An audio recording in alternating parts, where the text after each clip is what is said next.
Don't call it panic. The Jeb Bush campaign swears there is no panic. What there is, efficiencies, downsizing, slash salaries, travel cutbacks, which, of course, from the outside looks an awful lot like panic. There are even once unthinkable questions about how much time is left before he is forced to drop out. Of course, all of this, music to the ears of the man responsible for applying much of this force. So you have Bush with a failing campaign. He's got no money. He's got no votes. He's way down in the polls. But welcome to your first glass house stone-throwing Mr. Trump, because look at the latest poll from Iowa showing Dr. Ben Carson running 9 points ahead there. Trump's response? Go after Carson's religion. I'm Presbyterian. Boy, that's down the middle of the road, folks, in all fairness. I mean, Seventh-day Adventist, I don't know about. I just don't know about. So, Nia, when candidates went after Mitt Romney's faith, his Mormon faith in the last couple elections, they did it behind closed doors. There were whispers.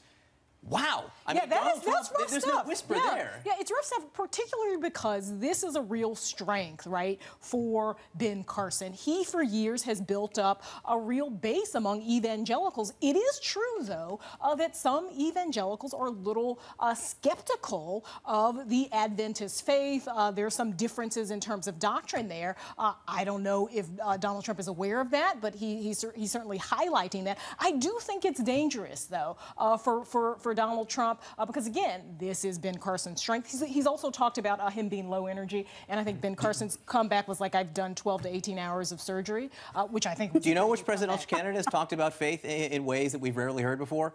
Dr. Ben Carson, right? Yeah. Ben Carson said he wouldn't support a Muslim in the White House. Ben Carson said had Jews been armed in Nazi Germany, we wouldn't have had the Holocaust there.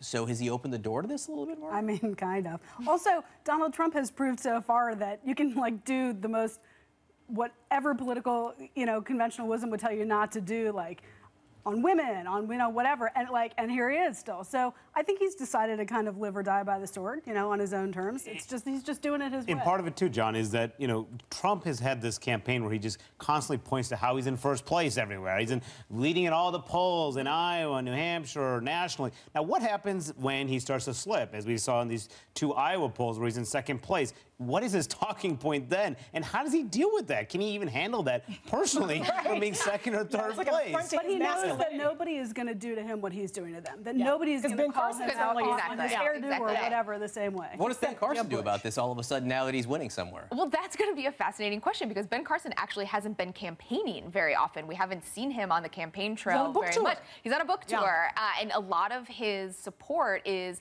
grassroots, built up from people who have followed him throughout his career. Now there's going to be a lot of focus on him when he's in the debate next week. He's going to be getting more time, more questions on policy, which has not been a strength of his. But again, this is a cycle where some of these standard things that we expect candidates to rise and fall on have just not mattered. So one of the things we expected this campaign was Jeb Bush to largely be leading for much of the campaign, which he is not doing right now at all. In fact, he just cut his staff, he's cutting salaries. This is a big thing, and he was asked about what's going on the campaign trail, and he's getting pretty combative about it. Listen. If this election is about how we're going to fight to get nothing done, then I don't want anything, I don't want any part of it. I got a lot of really cool things that I could do other than sit around being miserable, listening to people demonize me and me feeling compelled to demonize them. That is a joke. Elect Trump if you want that. Manu, Megyn Kelly on Fox News asked Jeb Bush this week, when will you drop out? Or are you essentially? Yeah. Can you imagine? Could you have imagined that 5 months ago? No, because he came in saying that, raising expectations very, very high, that they'd raise $100 million per quarter. They would really blow everybody out of the water, and it just has not taken shape. I think a lot of his Jeb donors is really what's driving the cuts in the staff salaries and the laying off of employees, because they just feel that there's not any return on their investment. I think that, we'll see if anything changes, John, when advertisements start taking shape. The air war starts to really, He's really been advertising more intensely. Right. I mean, and that's really the thing. That's really what's driving a lot of these fears. I spent this week talking to Jeb supporters in the first 4 states, and one of the really interesting things that I heard repeatedly from Jeb supporters, these are people who like him, is they just aren't sure if he has it. Yeah. They just aren't sure if no matter what changes they make on the campaign, no matter how often that he's on TV, they're just not sure that Jeb Bush, the man, matches this moment. And there's nothing you can really do to change that. Yeah, I mean, it's like they want steak. They want red meat, they want sizzle, and Jeb Bush is kind of like meatloaf. He's perfectly fine,